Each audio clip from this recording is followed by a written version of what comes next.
할렐루야. 주 예수님 은혜 안에서 평안하셨습니까? 주 예수님 재림의 징조에 대한 말씀 31번째 말씀을 드리려고 하는데요. 먼저 본문의 말씀을 보시겠습니다. 신약성경 마태복음 24장 32절 33절입니다. 무화과나무의 비유를 배우라. 그 가지가 연하여지고 잎사귀를 내면 여름이 가까운 줄을 아나니 이와 같이 너희도 이 모든 일을 보거든 인자가 가까이 곧 문 앞에 이른 줄을 알라. 재림의 징조로서요, 이스라엘의 독립에 대한 말씀에 찬반이 있습니다. 찬성과 반대에 대한 이론의 주요 쟁점을 좀 이 시간 말씀을 드리려고 합니다. 무화과나무의 비유를 우리는 이스라엘의 독립을 나타내는 비유라고 해석을 하는데요. 그리고 이스라엘 독립 문제와 관련해 우리는 단회적인 징조라는 표현을 사용해서요, 종말론의 가장 중요한 징조 중에 하나라고 주장을 합니다. 그렇지만요, 이에 대해서 반대 의사를 표현하는 학자들이 있습니다. 여기서는 이 문제를 말씀드리고 그에 대한 반론으로서 무화과나무 비유가 이스라엘 독립을 의미하는 것임을 확정하도록 그렇게 말씀을 드리겠습니다. 재림의 징조로서 이스라엘 독립의 찬반 이론의 주요 쟁점 가운데 첫 번째는요, 무화과나무 비유를 주 예수님 재림의 확실성이라고 할 수 있습니다. 무화과나무 비유를 주 예수님의 재림의 확실성을 나타내는 비유로 보는 학자들이 있습니다. 대표적으로 안토니 후쿠마를 들 수 있는데요. 그 학자는 이렇게 말합니다.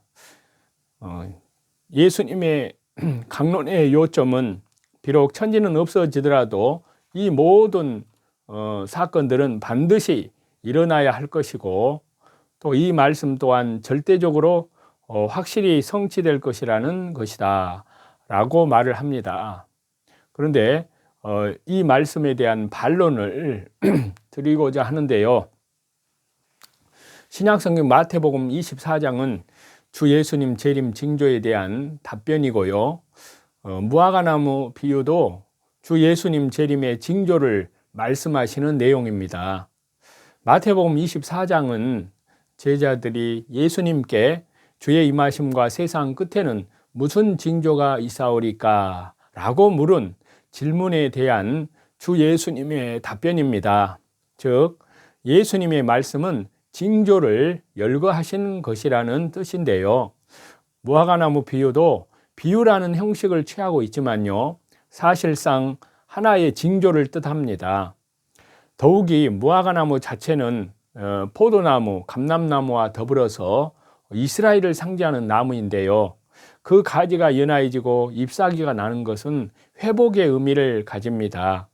마태복음 24장 전체의 문맥을 통해서 또 그 맥락을 통해서 구체적인 내용들의 의미 이러한 것들을 감안해 볼 때요, 무화과나무 비유도 막연하게 주 예수님 재림의 확실성 정도로 취급될 수는 없습니다.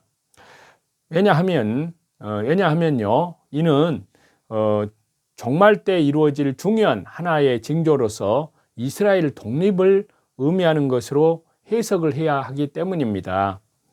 두 번째는요, 마태복음 21장의 무화과나무 저주를 영적으로 본다는 것입니다. 마태복음 21장 18절에서 19절을 보겠습니다. 이른 아침에 성으로 들어오실 때 시장하신지라 길가에서 한 무화과나무를 보시고 그리로 가사 잎사귀밖에 아무것도 찾지 못하시고 나무에게 이르시되 이제부터 영원토록 내가 열매를 맺지 못하리라 하시니 무화과나무가 곧 마른지라. 무화과나무 비유를 주 예수님의 재림의 징조로서 이스라엘 독립으로 보는 것을 거부하는 이들은 마태복음 21장 무화과나무 저주를 영적으로 보고요, 기도 응답의 확실성 정도로 취급을 합니다. 자, 그런데 이에 대한 반론을 말씀을 드리려고 하는데요. 대부분의 성경학자들은 무화과나무 저주와 마름을 이스라엘의 멸망으로 해석을 합니다. 몇몇 성경학자들이 무화과나무의 저주를 기도 응답의 확실성으로 취급을 합니다. 그렇지만요, 이에 대해서 대부분의 성경학자들은 열매 맺지 못하는 이스라엘이 멸망하는 것을 뜻한다고 그렇게 해석을 합니다.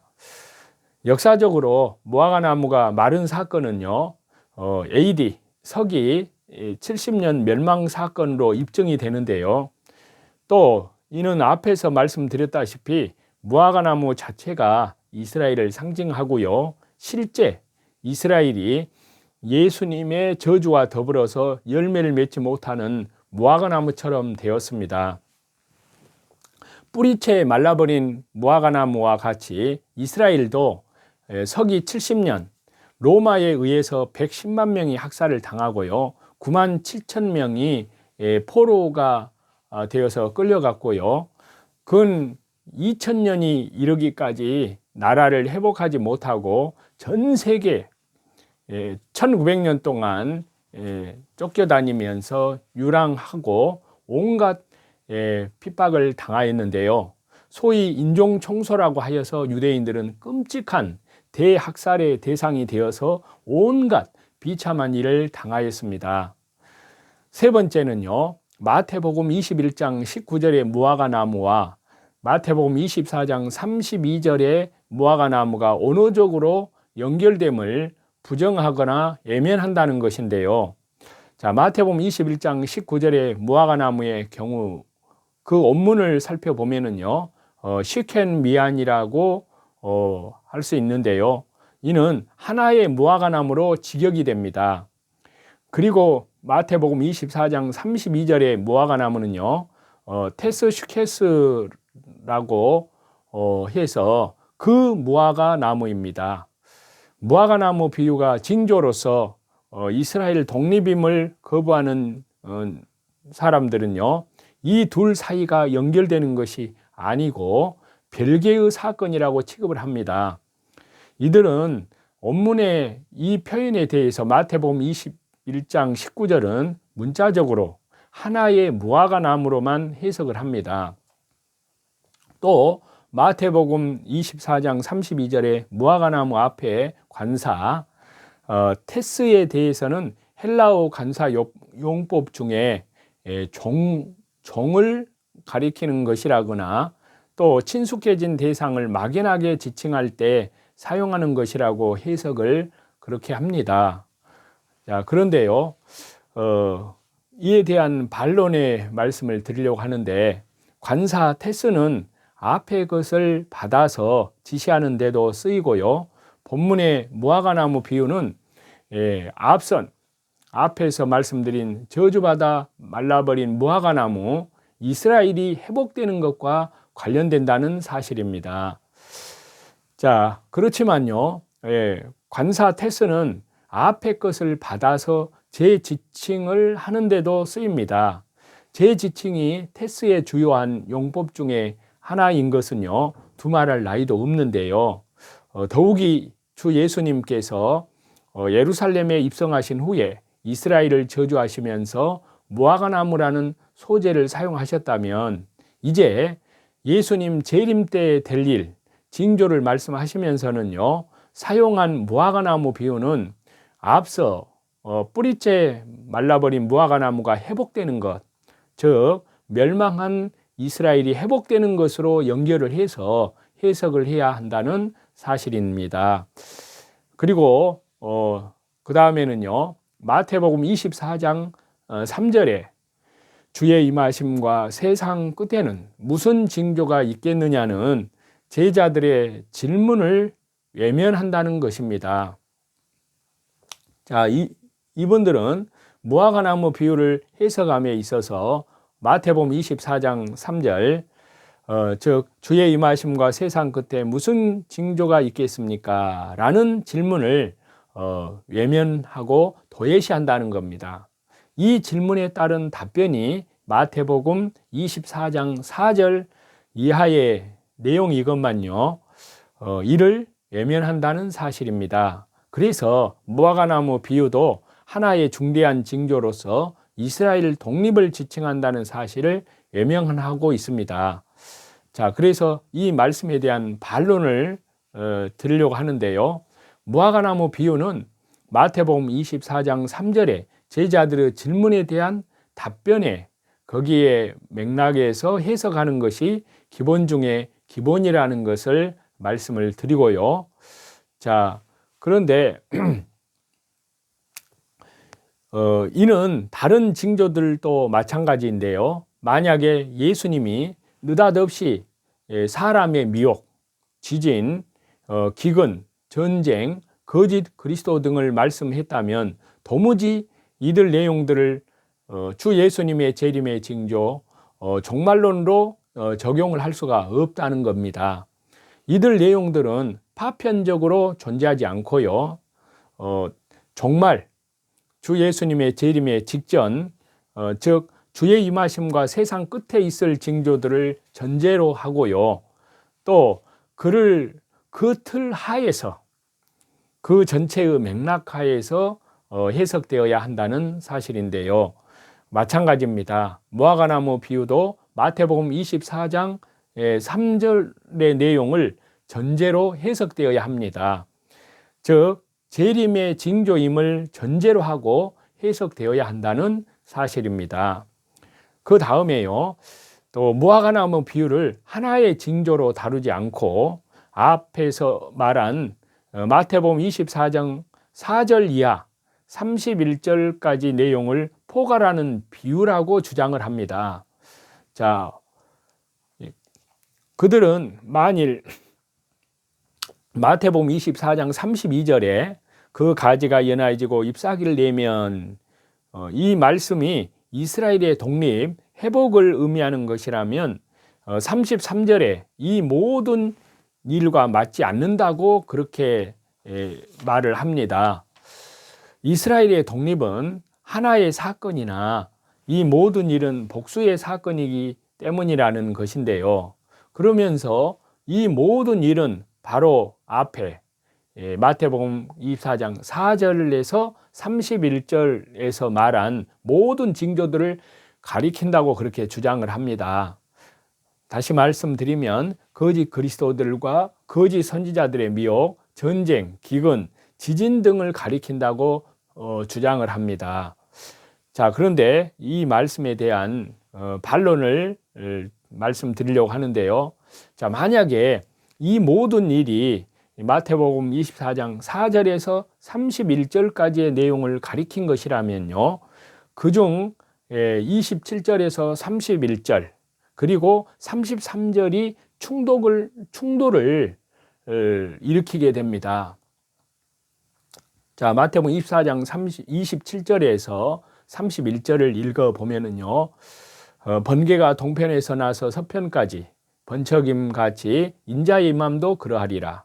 죽음 있는 곳에는 독수리들이 모일지니라. 그날 환난 후에 즉시 해가 어두워지며 달이 빛을 내지 아니하며 별들이 하늘에서 떨어지며 하늘의 권능들이 흔들리리라. 그때에 인자의 징조가 하늘에서 보이겠고 그때에 땅의 모든 족속들이 통곡하며 그들이 인자가 구름을 타고 능력과 큰 영광으로 오는 것을 보리라. 저가 큰 나팔 소리와 함께 천사들을 보내리니 그들이 그의 택하신 자들을 하늘 이 끝에서 저 끝까지 사방에서 모으리라. 자, 마태복음 24장 27절에서 31절 말씀을 읽었는데요. 이 말씀은 완전한 재림 때 장면을 말씀하시는 것인데요. 예수님 재림까지의 사건을 말씀하시고 나서 이들 사건들을 보면은 인자가 가까이 온 줄을 알라고 하는 것은 어불성설이 되고 맙니다. 또 다른 한편으로는요, 이 모든 일이 복수인 것에 대해서도 얼마든지 해명이 가능하다는 사실인데요.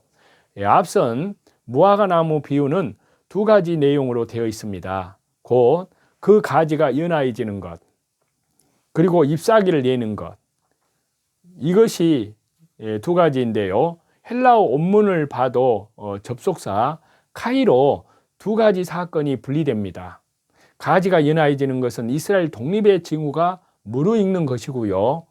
잎사귀를 내는 것은 독립이 이루어지는 것입니다. 이 모든 일을 보면 인자가 문 앞에 이른 줄을 알라는 것인데요. 즉 이스라엘 독립과 관련한 모든 일들을 보면서 주 예수님의 재림이 임박함을 알라는 것으로 해석이 됩니다. 그래서 이렇게 하나님의 말씀은 정확하게 실제로 성취가 되어집니다. 또 이 시대의 이스라엘 독립의 현실을 무시하는 경향이 있는데요. 자, 그런데 말씀 그대로입니다. 이스라엘 독립을 징조로서 보는 것 자체를 외면하거나 무시한다는 것인데요. 자, 그에 대한 반론의 말씀을 드리면요. 이스라엘 독립은 결코 외면할 수 없는 예수님의 재림을 알리는 엄청난 징조라는 사실입니다. 이스라엘 독립은 성경 곳곳에 기록된 주 예수님의 재림의 종말 예언과 맞물려 있습니다.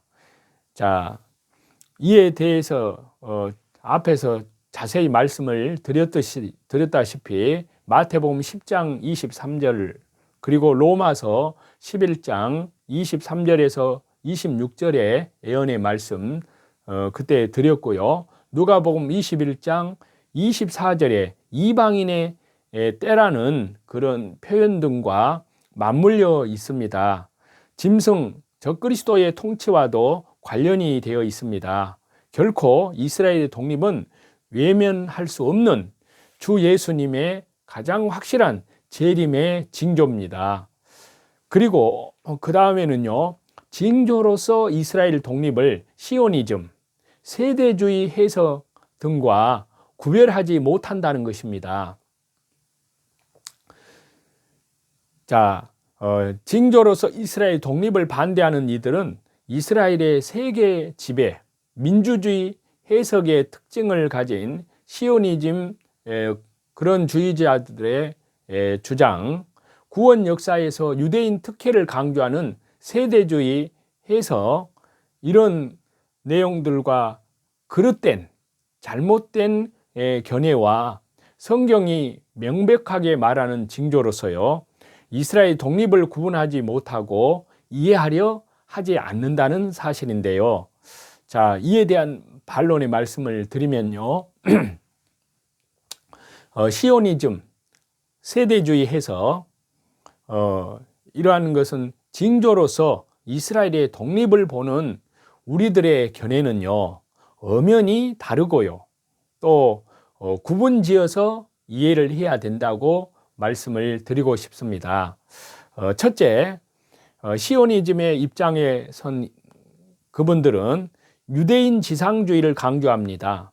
그들은 과거의 다윗 시대의 영광을 재현하고 솔로몬 때의 번영을 이룩하고 유대인들이 세계를 통치하는 꿈을 꾸고 이를 실제 현실 속에 이루고자 합니다. 이들의 움직임 이상은 성경 말씀에 기록된 그 종말론과 철저히 무관합니다. 관계가 없다는 사실입니다. 그 다음에 두 번째는요, 세대주의는 유대인 교회와 이방인 교회를 첨예하게 구분을 합니다. 유대인에게 특혜가 주어진다는 그런 주장을 펼치는데요. 특히 천년 왕국에서 유대인 제사가 부활하고 또 유대인은 왕권을 누리고 통치하고 그 외에 이방인 성도들이 백성이 된다고 그렇게 주장을 합니다. 이러한 세대주의적 유대인의 해석은요, 성경과 무관하고요, 그리고 비성경적인 주장이라고 할 수 있습니다. 그리고 세 번째로는요, 징조로서의 이스라엘 독립을 보는 견해는 시오니즘, 세대주의와 무관하고요, 단지 말씀 그대로 정말 주 예수님의 재림 직전에 이루어질 주 예수님 재림의 임박성을 알리는 결정적 사건으로 봅니다. 이것이 우리들이 주장하는 그런 말씀이고요. 이를 구분지어서 이해하기를 바라는 것이 저희들의 드리는 말씀인 것입니다. 자, 어쨌든 하나님의 은혜 가운데에서 실제로 되어지는 모든 사건들, 주님께서 그야말로 재림의 그 징조를 자세히 말씀하신 가운데 가장 큰 징조는 바로 이스라엘의 회복입니다. 이스라엘이 1948년 5월 14일에 독립을 했으니까요. 그건 74년, 이제 75년이 되어 가고 있습니다. 그야말로 하나님 은혜 안에서 저와 여러분 오늘도 오늘이라 일컫는 그 동안에 하나님의 말씀 가운데에서 히브리서에 있는 말씀대로 죄의 유혹으로 강팍해 됨을 면하라 그랬습니다. 항상 말씀 중심으로, 기도 중심으로, 예배 중심으로, 또 밖으로는 이뤄진 영혼들에게 복음을 전하는 전도 중심으로, 그리고 속 사람으로는 지극히 거룩한 믿음 위에 자기를 건축해 나아가고, 또 뿐만 아니라 그 믿음이 우리 주 예수 그리스도의 장성한 믿음의 분량에까지 성장해 나아가는 그리스도의 순결한 신부들로 성장해 나아가시는 저와 여러분이 다 되시기를 우리 주 예수 그리스도의 이름으로 간절히 축원합니다. 찬송 드리시겠습니다. 찬송. 군병들아 주 위에 일어나 그들고 앞서 나가 굳세게 싸워라 주께서 승전하고 영광을 얻도록 그분대 거느린 사를 이긴 주시네 십자가 군병들아 주 위에 일어나 그 나팔 소리 듣고 곧 나가 싸워라 수 없는 원수 앞에 주 따라갈지니 주 예수님 힘을 주사 강하게 하시네 십자가 군병들아 주 위에 일어나 내 힘이 부족하니 주 권능 믿어라 복음의 갑주 입고 늘 기도하면서 너 맡은 자리에서 충성을 다하라 십자가 군병들아 주 위에 일어나 이날에 접전하고 나 부르리 승전한 군사들은 영생을 얻으며 영광의 주와 함께 왕노릇하리라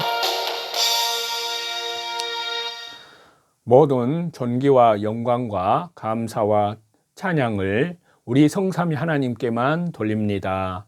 오늘 하루도 우리 주 예수 그리스도 은혜 안에서 믿음으로 우리 주 예수 그리스도의 이름으로 모든 선한 싸움에서 승리하시는 저와 여러분이 다 되시기를 우리 주 예수 그리스도의 이름으로 간절히 축복합니다.